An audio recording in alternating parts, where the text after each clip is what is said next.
Let's talk about leverage. Let's talk about equity. Let's talk about the Winston Churchill mentality. And I want to bring you into this masterclass because I think it's necessary. It's necessary because when you're restructuring your asset in the environment that you're in now, you have a lot of things to consider. What are those things? Well, your ego, leverage, the enemies of your enemies who are your friends, your broke mentality, and the Winston Churchill mindset. Today in this masterclass, we're going to discuss all of those things in the confines of how to consider your legal rights, the facts that underlie your claim, and who you are as a person when things are not going correctly. Now, the first case that I wanted to bring up is the case of the rich aristocrat that has it all, that understands that 12 or 15% of his billion-dollar portfolio is at stake. His assets are worth half. There's no equity in his assets anymore. And now, all of a sudden, in his 40-year career, he has to traverse a terrain that he knows nothing of. It doesn't look rich when you're driving into this terrain. It's very choppy, dangerous, and full of risky choices. What is risk? Risk is your tolerance and appetite to obtain your individual success. I'm Leo Jacobs. I'm a bankruptcy lawyer. I'm a commercial litigator, and I restructure the skyline. I restructure multifamily, hotels, manufacturing facilities, retail. It's given me a bit of experience. The experience to instruct your decision making, to instruct how you make those decisions, and what makes you tick. Leverage is the downfall of some of the decisions that you make. But before we talk about leverage, I want to talk about you, the person that's investing. In this masterclass, we're going to discuss how your decisions should be made when things are not going the right way, when the market is not where you want it to be, where your friends and your equity investors or your confidants, all of a sudden, in a terse environment, turn their back on you. When your lender is no longer the person that never sends you their statements, but because you failed to pay his loan or her loan, now they're not your friend.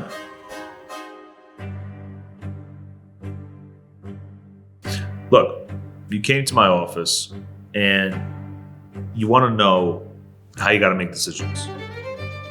Let me describe who you are first. You have a $1 billion portfolio. It's 2024.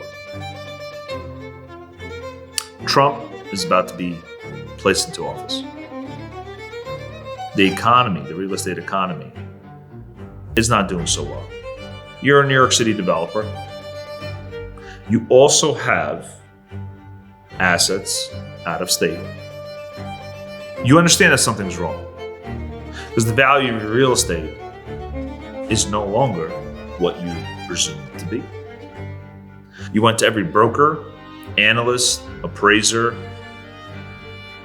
lawyer, accountant, and you can't seem to figure out why your value of your property can't meet the refinancing parameters, the buyout parameters of the equity partners, and the modifications of your lender. In fact, any resolution you come up with, it seems that you're at a loss. Over 30 years of real estate equity, gone, poof, disappeared. Your legacy is in danger. Your legacy is in danger. The legacy for your children. You own real estate on Park Avenue, Fifth Avenue, Madison, 5th, 6th, 7th, 8th, 9th, 10th, all the avenues. You are in your 60s, your 50s, your 40s. You had a glowing career. You had it all figured out. Until the market came crashing down. Why? Political upheaval. Democrat versus Republican versus independent. You had regulatory changes, emissions for buildings, rent stabilization, constitutionality of certain issues that relate to real estate. You have your ego. You want to make as much money as possible. You value that a lot. But somewhere along the line, you forgot how to keep it. Did you get too big? What mistakes did you make? Did you make any mistakes? Are your partners the people that you have to blame? Is it the lenders that just want to foreclose and take your asset because that's what you agreed that you would do, that you would pay them back? You have $1 billion portfolio. Now you're sitting here today and your portfolio is worth negative $250 million. You're no longer a billionaire. You no longer have $1 billion portfolio. You went from 0 to -1. Your entire life has been going from 0 to 1, to 2, to 3, to 4. But today, you're a -3. The thought process between -3 and 0 and how to get there is a very different train track than getting from 0 to 4. Now, what changes, Jack? What changes? I'll tell you what changes. Everything and everyone that you have to work with. Because the people and the brokers and the consultants and the appraisers that got you here from 0 to 1 are different than those, dare I say, demons that are going to get you from -1 to 0. Now, you might understand, Leo, 0. What does 0 mean? Why are we trying to get to 0? 0 is my favorite number because it gets you back to where you begin again. Now, you're going to tell me, Leo, that sucks. Does that mean that I'm never going to be profitable again? Does that mean that I have to cut loose my asset that I really, really love on Park Avenue, on Fifth Avenue, that I wanted to give to my children? The answer is maybe. The answer is maybe we can help with that. But your decision-making processes have to change. That while your ego helped you to get to your billions, your other part of your ego has to help you get back to 0. And that's something you need to come to grips with. So the first concept I want to talk about is ego. Acceptance. Acceptance that the value of your portfolio today is not what it was yesterday. And yes, you need to get up, get back on your feet, brush off your shoulders, brush off your pants, and get back to work. That is the first thing you need to accept, Jack. That's the first thing. Second, you need a guide. A guide that's going to traverse this terrain with you. Let me describe me. We just described you.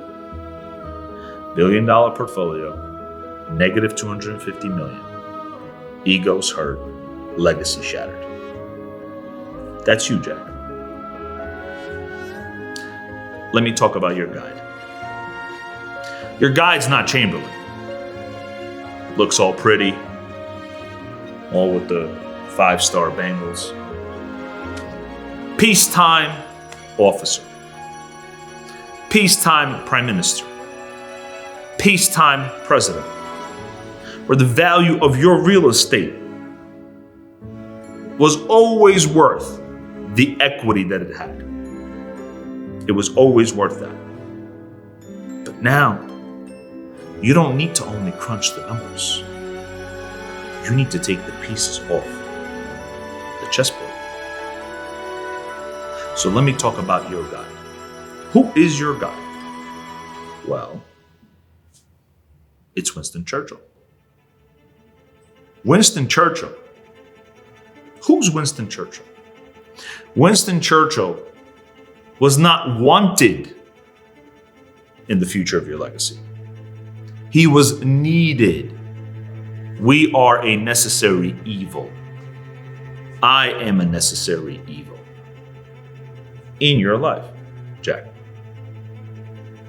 I need to make sure that I carry you to that zero. Let me tell you something. I'm the last person you want to work with. You don't want to work with me because you're the smartest guy in the room. You're the billionaire. You had it all figured out. And now all of a sudden, you got to listen to a guy like me who doesn't invest in real estate, but can help you change your capital stack legally. While the facts were in your favor all these years, they're no longer in your favor. All those side agreements you made with your partners, the side agreements you made with your lenders, the ambitious man or woman that you are, and you thought you are going to make more billions, they're not there anymore. You've been reset. Now you come to me out of need and necessity, and you tell me to conduct a magic trick. You might ask, what's that magic trick? You tell me, Leo, I have an asset on Fifth. It's worth $35 million. I've placed $150 million of equity. I have a lender that has $150 million in debt. What can I do not to sacrifice my legacy in that building? Can you help me keep it? We're going to discuss that concept, but a little bit more about me. What do I know to do? I know to teach you and to guide you how to keep the enemies of your enemies your friends. Those people, the ones you don't like, the ones that are your partners and you want to get out of your life, you're going to need to use them now. We're going to have to use them. We're going to have to discuss with them how we're going to pose a front against your other lenders, your other equity investors, your other shareholders, your wife or your husband.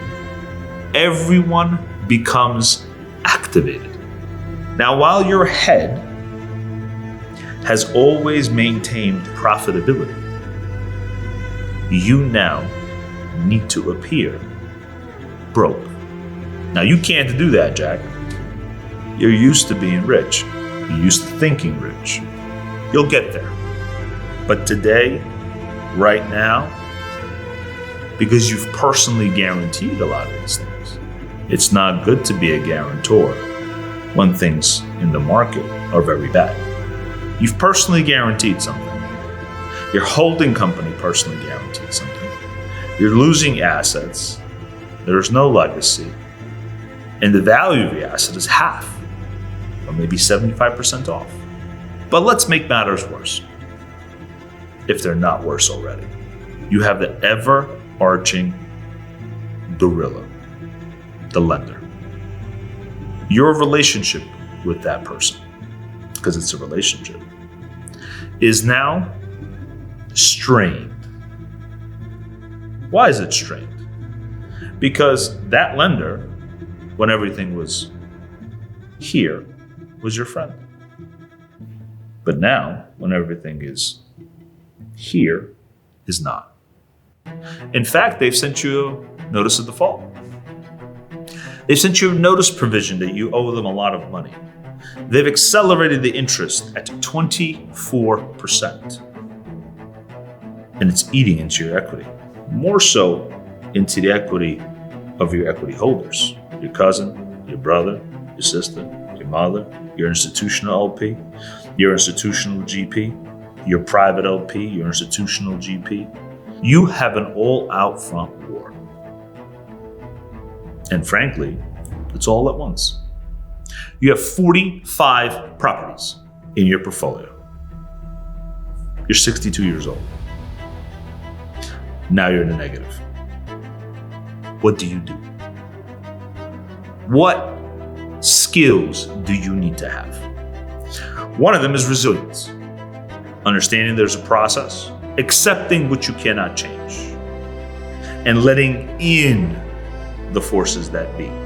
Political climate, the market, and your friends that are not going to be your friends. These are the categories. These are the players. That is your chessboard.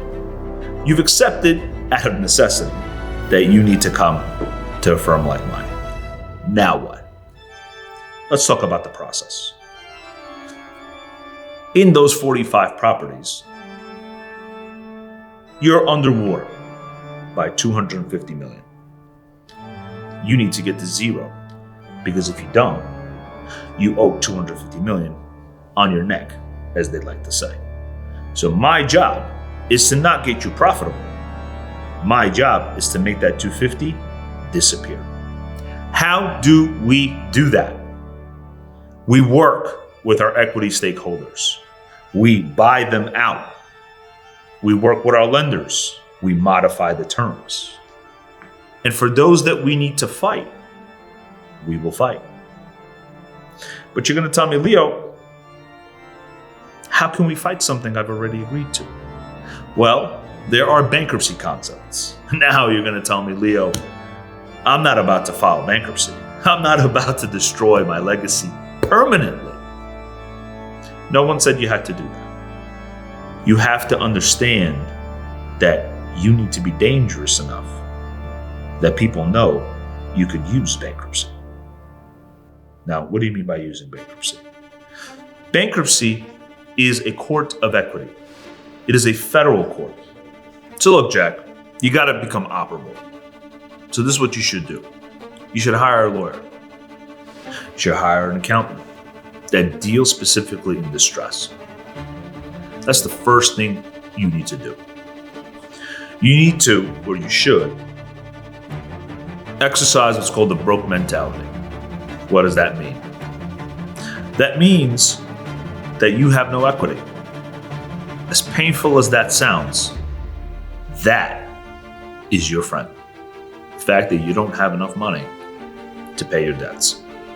Now, what you also should do is understand a few concepts of how to work in the negative land. First concept, if your property is not worth what the value and the balance of the loan is, guess what? No matter how much the court, no matter how much the lender charges you interest, they're not able to get that interest back upon a sale. So what you should automatically assume is that your corporate entity that owns that asset doesn't have any equity left. There's no value in the property. There's value in you, Jack. You need to protect you. But you're going to tell me, Leo, my worth is tied to my assets, and my assets are not worth anything today. How can you help me, or what should I do to change the fabric of my reality? There's certain things you can employ. First is be proactive. Draft letters. Take notices. Speak to your counselor. Communicate with your accountant. Let's get more specific. Look, Jack, I get it. You made all these billions. You want to be in control. First rule, you're out of control. Your professionals are in control. Your lawyers are in control. Second, pick distressed attorneys, distressed consultants, distressed accountants. Do not use your current lawyers, your current accountants, your current professionals that got you from 0 to 1. Because the people that get you from -1 to 0 are different. How are they different? They understand how the dynamics of negative equity, of losses, works. What else should you do? You should be out of control. You do not know, Jack, how to traverse this terrain. You should look to your professionals that work in distress to do that. Accept that. And I know that's difficult to accept for you, Jack, but you have to. Now, what you should do is you should work on the management side of things by creating new equity, going out and making new friends, going out and raising money, going out and speaking to your new lenders. What you should not be worrying about is what everyone else is worrying about. What is my legacy going to look like? You're here to create it with me. Don't worry about your legacy. It's intact. If you work at it, you'll get there. Now, let's talk about some legal concepts. Your equity stakeholders are going to start suing. Your lender is going to start foreclosing on you. Your wife may not understand the situation. It changes your terrain. It changes your complexion of how you look at life, how you look at your portfolio. You start seeing what is value. So what you should do is, first one is out of control. Second, determine value. You have to determine value of what? You have to determine value on a very practical level. Who are your equity stakeholders that you want around near you? If you have a family office, do you want those people around you when times are bad? Not only when times are good. They always say, character is built in the fashions of war, not in the fashions of a circus. Because in circus, everyone is wearing a mask. Number 2, understand the value of your real estate. Go to a distressed valuator, a person or a company that understands how to value your buildings in times of distress. Understand what you are holding today, not what you are seeking it to be worth tomorrow. Because living in the future, that future may never come. But you're going to tell me now, Leo, that's all I knew. That's what got me here. Exactly. That is what got you here. While that mentality can get you to 1, that same mentality can bring you back. Value.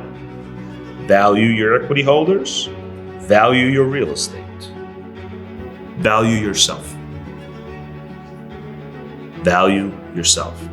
What does that mean, Jack? What does it mean to value yourself? What do you care about now that you're 40, 50, 60, 70, 80 years old? That you've worked so hard to own these skyscrapers? What makes you tick? That is a personal development, and you should focus on that. You should rely on what's in your head about what you feel you are worth today, aside from your equity holders, your wife, and your real estate. Out of control, figure out your value. Number 3, action planning. Plan your actions. Put out your portfolio on the table, even if it means you have to make little figurines, and look and take stock of the assets you want to get rid of. There is no pleasure or glory in keeping something that is beautiful but has no value. There is no value in keeping something that may look beautiful but is killing you. So you have to learn how to let go. You have to learn how to let go. Now, your knee-jerk reaction is going to be to keep everything you have because your legacy depends on it. But sometimes you don't have a choice. You'll have to let some of it go. You have to accept that. Now, you took away control. You understand the value of your equity holders and of your real estate. And now you've accepted that you have to let something go. Now what you should do is bring what you've decided to let go to your professionals. Bring what you've decided to keep to your professionals. understand that this process here is about disposing of your value. This part is retaining your value, the value of your assets here and the disposition of thereof here. In this bucket, there's going to be negative equity. That means you will personally be liable for it, both in your decision to let it go, both in your decision that legacy is not going to continue in those assets. And you may owe some money on the personal side of things, even if it's a CMBS loan, because you, Jack, have decided, for better or worse, that you're going to invest into a piece of real estate that is non-recourse. But don't you for one second think, Jack, that the actions you took on a non-recourse loan, although you may not be liable for it, you took in other people, LPs and GPs, that may not invest with you anymore. They don't trust your business judgment. So while this bucket of dispossessing value that is no longer valuable to you, part of your value and acceptance and being out of control, here you have made certain decisions. Now let's talk about this side. This side is the side that you work with. You have to look inside each piece of real estate and see who are my equity stakeholders, who are my lenders, who are my vendors. And we have to work together, Jack, to make sure that we retain that value. There's certain concepts that you need to know. Don't be afraid to take risk. This is the time to do it. Don't be afraid to put on the gloves. Do not appease your aggressors, Jack. Do not appease your aggressors in time of their hunger. And they're hungry, Jack. They want to take your asset. You should anticipate that your aggressors are no longer for friends. They want to do everything in their power to take that asset away from you. Because I got something to tell you, Jack. Your lenders and your equity holders took a risk on you. And you, Jack, took a risk on them. And today, because of the market, for the both of you, the risk didn't pan out. So now it's a dog-eat-dog world. Who gets to the asset first? Who takes it first? You, Jack, are in a tug of war with your lender, with your equity stakeholders, with your vendors, with your construction crews. You got to figure out how to keep it all in balance.